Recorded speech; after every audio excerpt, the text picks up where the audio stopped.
Close the coalhouse door now. There's blood inside.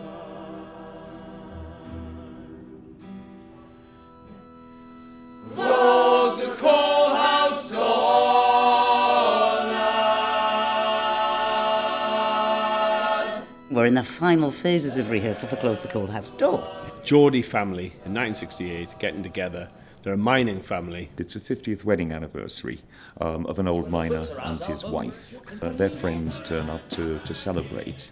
And what tends to happen at these events is everybody gets too drunk and politics comes up and we start talking about the kind of history. The struggle of the miners forming the union over 160 years or so, which led to the formation of the labour movement. And it goes from like the 1800s, from the beginning of striking, right up until the 60s.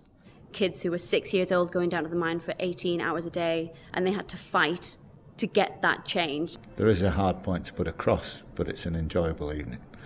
Lots of singing, lots of laughs. It's not a kind of morose debate about the history. You know, there's a lot of kind of music hall and music in it in terms of representing that story. So it's got a lot of humour. It's very, very funny. Got some great characters, some really brilliant comedic actors in this. For the Geordie actor, it's kind of regarded as a bit of a classic. It's sort of Alan's "Oh, what a lovely war," but a sort of hymn, if you like, to the history of the miners' unions and the traditions of the mining community in the North East.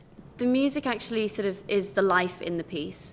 It's how the stories are told and how they sort of go back and forth in time. We have a cast of multi-instrumentalists, so we have double bass, we have pianos, we have guitars, we have violins, oboes, clarinets, saxophones, you name it, we've got it, and people can really play too. There's so many different instruments being played, so many different songs and styles of songs that it's been non-stop, and I mean it has been a challenge, definitely, but if it was easy then it wouldn't be worth doing. The music's there's kind of two ends of a spectrum. We've got one end which is kind of the folk end of the music, which is really lovely. It's quite dark at times, but it's really lovely. And then there's almost kind of like a music hall feel to it as well, which is where the more satirical kind of things come through.